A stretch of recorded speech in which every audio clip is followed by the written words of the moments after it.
नमस्कार, मैं हूं आरजू अंसारी और आप देख रहे हैं राष्ट्रीय जगत विजन न्यूज। छत्तीसगढ़ के कोरबा जिले के पाली इलाके में बीते 6 महीने से कोयला खदान में वर्चस्व की जंग चल रही थी। यह संघर्ष शुक्रवार रात खून खराबे में तब्दील हो गया। पाली के सराय पाली बुटबुट खदान के लोडिंग पॉइंट पर एक गुट के युवक अनूप उर्फ रोहित की बेरहमी से हत्या कर दी। यह पूरी घटना पाली थाना प्रभारी विनोद सिंह के सामने हुई। उस वक्त टीआई साहब वर्दी पहने पूरी घटना को मजे से देखते रहे। पुलिस द्वारा दर्ज एफआईआर के मुताबिक विवाद खदान में लिफ्टिंग के अधिकार और प्रति टन 30 से 50 रुपए तक अवैध वसूली पर नियंत्रण को लेकर था।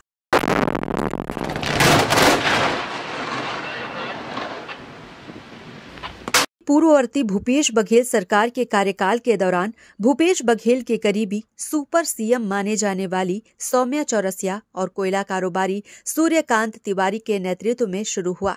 कोयला लेवी का यह खेल सत्ता परिवर्तन के साथ ही सुशासन के शासन में भी निरंतर जारी है और इसकी कमान पाली मंडल अध्यक्ष रोशन सिंह ठाकुर कर रहा है, जो कि पूर्व मुख्यमंत्री व छत्तीसगढ़ विधानसभा अध्यक्ष डॉक्टर रमन सिंह के बेहद ही करीबी माना जाता है।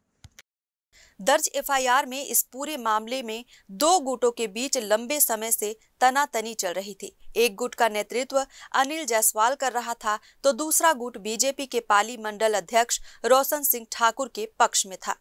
जानकारी के अनुसार 28 मार्च की रात 10:30 बजे रोशन सिंह गुट ने खदान में प्रवेश करने की कोशिश की। इस दौरान मृतक रोहित ने उन्हें रोकने की कोशिश की, जिससे विवाद बढ़ा और हिंसक झड़प में तब्दील हो गया। रोशन सिंह गुट ने खदान में ही रोहित पर जानलेवा हमला कर उसकी हत्या कर दी। पुलिस ने इस घटना के बाद भारतीय जनता पार्टी के पाली मंडल अध्यक्ष रोशन सिंह ठाकुर, उसके भाई भांजे सहित कुल 16 लोगों के खिलाफ हत्या, आपराधिक साजिश और अन्य गंभीर धाराओं में मामला दर्ज किया है। एफआईआर में खदान के सब एरिया मैनेजर सुरेंद्र सिंह चौहान का नाम भी शामिल है। बताया जा रहा है कि पाली मंडल अध्यक्ष रोशन सिंह ठाकुर पूर्व मुख्यमंत्री व छत्तीसगढ़ विधानसभा अध्यक्ष डॉक्टर रमन सिंह के बेहद ही करीबी माना जाता है। खास बात यह रही कि 6 महीने से जारी इस विवाद के बावजूद पुलिस ने पहले कोई सख्त कार्रवाई नहीं की। हत्या के बाद ही पुलिस ने तेजी दिखाई और रात 10:30 बजे की घटना के महज 4 घंटे बाद सुबह 3 बजे एफआईआर दर्ज कर ली। 8 आरोपियों ने पुलिस की सक्रियता को देखते हुए स्वयं सरेंडर कर दिया, जबकि रोशन सिंह ठाकुर और अन्य आरोपियों को पुलिस ने जिले की सीमा से भागने से पहले धर दबोचा। मामले में पाली थाना प्रभारी विनोद सिंह को लाइन अटैच कर दिया गया है। मृतक के परिजनों ने सभी आरोपियों की गिरफ्तारी तक अंतिम संस्कार करने से इनकार कर दिया है। और जब तक इनको गिरफ्तारी नहीं होगी तब तक हम बॉडी नहीं करेंगे क्रियाक्रम। हम लोग जब तक पूरा पाली बंद रहेगा, जब तक रहेगा, कोरबा भी जलेगा इस आग में। पूरा कोरबा जलेगा इस आग में। मृतक के भाई अनिल जायसवाल ने पाली थानेदार पर भी गंभीर आरोप लगाए हैं। उनका कहना है कि यह हत्या पुलिस की मिली भगत और थाना प्रभारी की मौजूदगी में की गई। खदान में कोयला की हेरीफेरी चालू हुआ।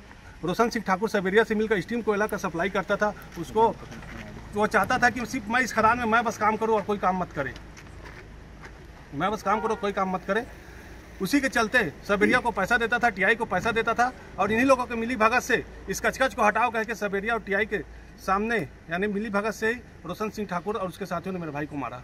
मैं ये चाहता हूँ कि सबेरिया और टीआई इनके ऊपर भी हत्या का केस दर्ज किया जाए और रोशन सिंह ठाकुर उसके साथियों को फांसी की सजा दी जाए। कोरबा एसपी सिद्धार्थ तिवारी से संपर्क करने पर उन्होंने मामले की जांच में व्यस्त होने का हवाला देते हुए टिप्पणी करने से इनकार कर दिया। फिलहाल पाली क्षेत्र में स्थिति तनावपूर्ण बनी हुई है। फिलहाल इस खबर में बस इतना ही। देश प्रदेश की खबरों से अपडेटेड रहने के लिए हमारे चैनल को सब्सक्राइब करें और नए खबरों के नोटिफिकेशन के लिए बेल आइकन को जरूर दबाएं। नमस्कार।